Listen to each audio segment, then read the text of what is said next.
തരൂരിൻ്റെ വിഷയമൊന്നും ഇപ്പം അത്ര ഗൗരവമുള്ളതല്ല.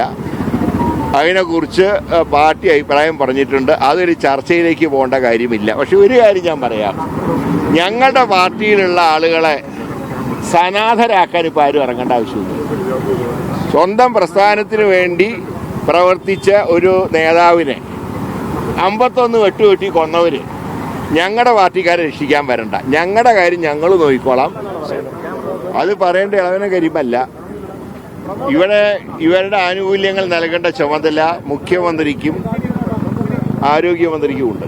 അതിനു പകരം പാർട്ടിയുടെ സർക്കാരുമായിട്ട് ബന്ധമില്ലാത്ത ആളുകളെ കൊണ്ട് ഒരു പാർട്ടി പത്രത്തിൽ ലേഖനം എഴുതിയാൽ അതൊന്ന് അംഗീകരിക്കാൻ കേരളത്തിലെ ജനങ്ങളും തയ്യാറല്ല, ആശാവർക്കർമാരും തയ്യാറല്ല.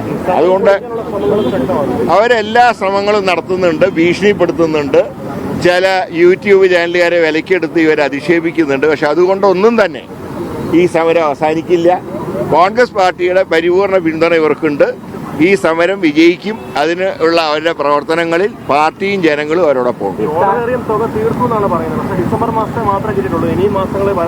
മാത്രമല്ല, ഉള്ള ഓണറേറിയം തന്നെ മര്യാദയ്ക്ക് കൊടുക്കുന്നില്ല.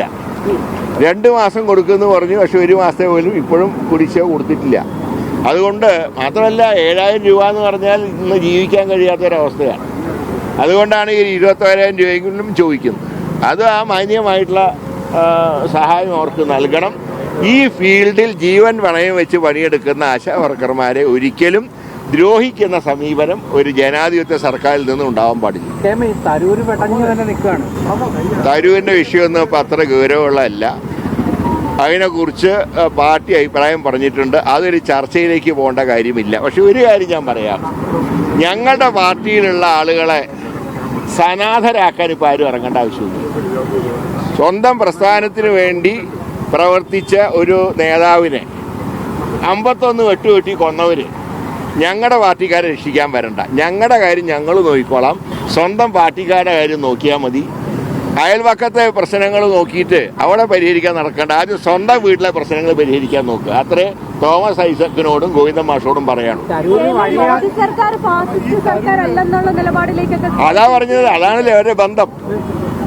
കേന്ദ്രം ഭരിക്കുന്ന മോഡി സർക്കാർ ഫാസിസ്റ്റ് സർക്കാരല്ല എന്ന് പറഞ്ഞ ഏക BJP ഇതര മുഖ്യമന്ത്രി പിണറായി വിജയൻ. അതായത് നരേന്ദ്രമോദി ഫാസിസ്റ്റ് അല്ല എന്ന് പറയുന്ന ആരാ?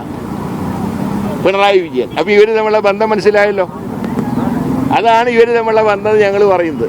ഈ ബന്ധം ഇവിടെ കൊണ്ട് അവസാനിക്കില്ല. ഞങ്ങൾക്ക് അടുത്ത ഇലക്ഷനിൽ ഈ ബന്ധം ഉണ്ടാവും. അതിനെ ഞങ്ങൾ പൊളിക്കും, സംശയമൊന്നുമില്ല.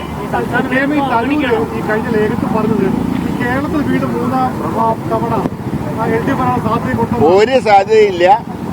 കാരണം 3ാം പിണറായി സർക്കാർ എന്നത് ഒരിക്കലും സംഭവിക്കാത്ത കാര്യമാണ്. നിലം തൊടില്ല ഇടതുപക്ഷം. ഈ തരൂർ ഇങ്ങനെ പറയുന്നത്, പ്രത്യേകിച്ച് താങ്കൾ നേരത്തെ പറഞ്ഞു, ഈ സാധാരണ പാർട്ടിക്കാരുണ്ട്, അവർക്ക് വിഷമുണ്ടാക്കുന്നതല്ലേ? അല്ല, ഏതായാലും പാർട്ടിയുടെ അഭിപ്രായം പറഞ്ഞ് ഒരു കൂടുതൽ ചർച്ചയിലേക്ക് പോകാൻ പാർട്ടി ആഗ്രഹിക്കുന്നു.